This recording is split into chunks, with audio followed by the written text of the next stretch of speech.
নমস্কাৰ সৰু সৰু কিন্তু ভয় লগা কিছু ভৌতিক ঘটনালৈ প্ৰত্যেক দিনাখনৰ দৰে মই ঝাৰনা আহিছোঁ আপোনালোকৰ কাষলৈ আৰু আজি লৈ আহিছোঁ মাজুলীৰ পৰা সীমা দত্তই লিখি পঠিওৱা এক বৰ শিহৰণকাৰী অভিজ্ঞতা এই অভিজ্ঞতা আপোনালোকৰ আগত ব্যক্ত কৰাৰ আগতে অনুৰোধ কৰিছোঁ যদিহে আপুনি মোৰ ইউটিউব চেনেলটো এতিয়া সাবস্ক্ৰাইব কৰা নাই যদি বেয়া নাপায় সাবস্ক্ৰাইব কৰি থব ইনষ্টাগ্ৰামত থকা একাউণ্টটো ফলো কৰিবলৈ নাপাহৰিব আৰু ফেচবুকৰ পেজখনো যদি এতিয়ালৈকে ফলো কৰা নাই তাকো অনুৰোধ কৰিছোঁ যাতে কৰি থয় যাতে মোৰ নতুন ভিডিঅ' অহাৰ লগে লগে আপোনালোকে এটা নটিফিকেশ্যন পায় এতিয়া আগবাঢ়ো সীমাৰ অভিজ্ঞতাৰ ফালে 2020 চনৰ 8 ছেপ্টেম্বৰৰ কথা তেওঁ তাৰ দিন আগতে গোল্ড ব্লাডাৰৰ অপাৰেশ্যন হৈছিল আৰু অপাৰেশ্যনৰ পিছত আপোনালোকে জানে এটলিষ্ট 10-15 দিনৰ কাৰণে মানুহ বেড ৰিডেন হৈ থাকে গতিকে সীমাও বিচনাৰ পৰা উঠা মেলাত বিৰাট অসুবিধা হৈছিল আৰু 8 ছেপ্টেম্বৰৰ দিনাখন নিশা প্ৰায় 8 মান বজাত সীমাৰ বিৰাটেই বেছি মূৰ বিষাইছে আৰু তেতিয়া তাই হাজবেণ্ডক ক'লে যে মোৰ বহুত বেছি মূৰ বিষাইছে মই অকণ শুওঁ হাজবেণ্ডেও তেতিয়া সোনকালে ভাত পানীৰ যোগাৰ কৰিলে আৰু 11 মান বজাত সকলোৱে খাই বৈ শুই গ'ল বেডৰুমত যেহেতু সীমাৰ মানে অপাৰেশ্যন হৈছে লৰচৰ কৰিবলৈ অসুবিধা গতিকে তেওঁ এখন বিচনাত শুইছে কাষৰ বিচনাখনতে হাজবেণ্ড শুই আছে পিছে তেওঁ শুৱাৰ আগতে বহুপৰ সীমাৰ মূৰটো পিটিকি দিছে কাৰণ তেওঁৰ মূৰটো বহুত বেছি বিষাইছিল বৰ এটা ভাল পোৱা নাই যদিও হাজবেণ্ডে বহুত দেৰি চেষ্টা কৰাৰ পাছত তেওঁ ক'লে যে অলপ ভাল পাইছোঁ এতিয়া আপুনি গৈ শুই থাককগৈ তাৰ পিছত অলপ সময় সীমাই ছটফটাই আছে যেহেতু মূৰটো বিষাই আছে তাই শুব পৰা নাই তেতিয়া সীমাৰ মাক আহিলে মাক আহি তাইৰ মূৰৰ শিতানতে বহিলে তাই ভাল পোৱা বামটো হাততে লৈ আহিছে আৰু আনি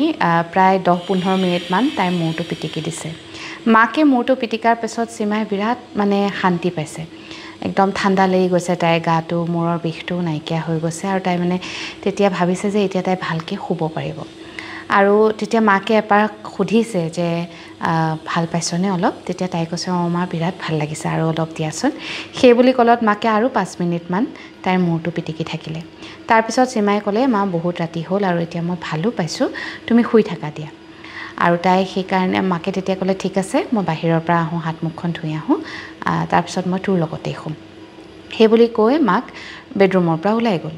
বেডৰুমৰ পৰা ওলাই তেওঁলোকৰ এটা সৰু কৰিডৰ আছে বেডৰুমৰ কাষতেই পিছফালৰ দৰজাখন খুলিয়েই মানে লেট্ৰিন বাথৰুমকেইটা আছে কলৰ পাৰখন আছে সীমাই শুনিছে মাকে দৰজাখন খুলি বাহিৰলৈ ওলাই গৈছে বাথৰুমৰ দৰজা খোলাৰো শব্দ তাই শুনিছে আৰু যেহেতু তাই অপাৰেশ্যন হৈ উঠা এসপ্তাহো হোৱা নাই গতিকে লাহে লাহে তাই মানে চুচৰি বিচনাৰ ইটো ছাইডে যাবলৈ চেষ্টা কৰিছে যাতে মাকৰ কাৰণে অকণমান জেগা ওলায় আৰু তাৰ পিছত তাই মানে চুচৰি গৈছে প্ৰায় 2-3 মিনিট হৈ গ'ল মাক অহা নাই সীমা ৰৈ আছে তাই টোপনিও যোৱা নাই অলপ সময়ৰ পাছত তাই উচপ খাই উঠিছে কি হ'ল এয়া আৰু লগে লগে তাই হাজবেণ্ডক চিঞৰিছে মাক নহাৰ কাৰণে হয়তো তাই ভয় খাইছে সেইকাৰণে মানে হাজবেণ্ডক চিঞৰাৰ লগে লগে হাজবেণ্ডে ৰুমৰ লাইট জ্বলাই ক'লে কি হ'ল কিয় চিঞৰিছা কিবা বেয়া সপোন দেখিছা নেকি তেতিয়া তাই কৈছে মা ক'ত মা অহা নাই কিয় হাজবেণ্ডে তেতিয়া তাইৰ মূৰত হাত বুলাই কৈছে শুই থাকা সীমা তোমাৰ গাটো বহুত বেয়া তাই কিন্তু শুনা নাই তাই বাৰে বাৰে কৈছে যে মাক মাতা মা ইমান দেৰি হ'ল কিয় অহা নাই মানে তাই অপাৰেশ্যন হৈ উঠা শৰীৰটোৰেও যেন তাই উঠি যাব চেষ্টা কৰিছে মাকক আনিবলৈ চেষ্টা কৰিছে হাজবেণ্ডে বহুত চেষ্টা কৰিও ৰখাব পৰা নাই শেষত তেওঁ তাইৰ দুয়োটা বাহুত ধৰি একদম জোৰেৰে জোকাৰি অলপ ধমক দি কৈছে যে মা ক'ৰ পৰা আহিব মা দেখোন 4 মাহৰ আগতেই ঢুকাল সেই কথাষাৰ শুনাৰ পাছত সীমা মানে শিল পৰা কুকুৰটোৰ দৰে হৈ পৰিছে একো ক'ব পৰা নাই একো শুনা নাই তাই চকুৰ আগত যেন এখন কলা কাপোৰ কোনোবাই আঁৰি দিছে 2-3 ছেকেণ্ডমান তাই স্তব্ধ হ'ল তাৰপিছত তাই ৰিকল কৰিবলৈ চেষ্টা কৰিছে যে তাইৰ লগত আচলতে কি হ'ল তাইতো টোপনি যোৱা নাছিলে যে তাই সপোন দেখিব হাজবেণ্ডে মূৰ পিটিকি গৈ বিচনাত শুলে তাইৰ মূৰটো বিৰাট বেছি বিষাই আছে তাই টোপনি যোৱা নাই তেতিয়া মাক আহিছে বামটো লৈছে তাই ভাল পোৱা বামটো আনি মূৰটো পিটিকি দিছে তাৰপিছত মোৰ ভাল পোৱাৰ পিছত মাক বাহিৰলৈ ওলাই গৈছে আৰু তাই অথচ জানিও যে মাক ঢুকুৱা আজি 4 মাহ হ'ল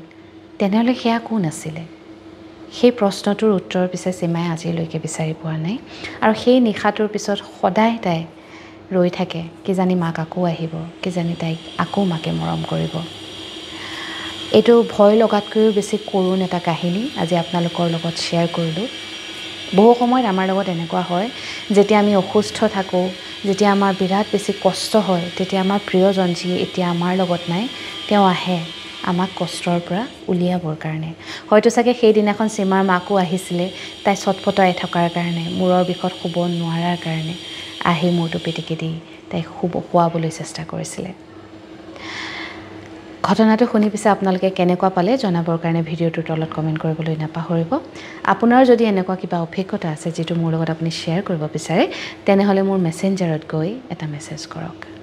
আজিৰ এই ঘটনা ইয়াতে সামৰিছোঁ কাইলৈ নিশা এক নতুন অভিজ্ঞতা লৈ আপোনাৰ কাষ চাপিম এতিয়ালৈ আহিছোঁ শুভৰাত্ৰি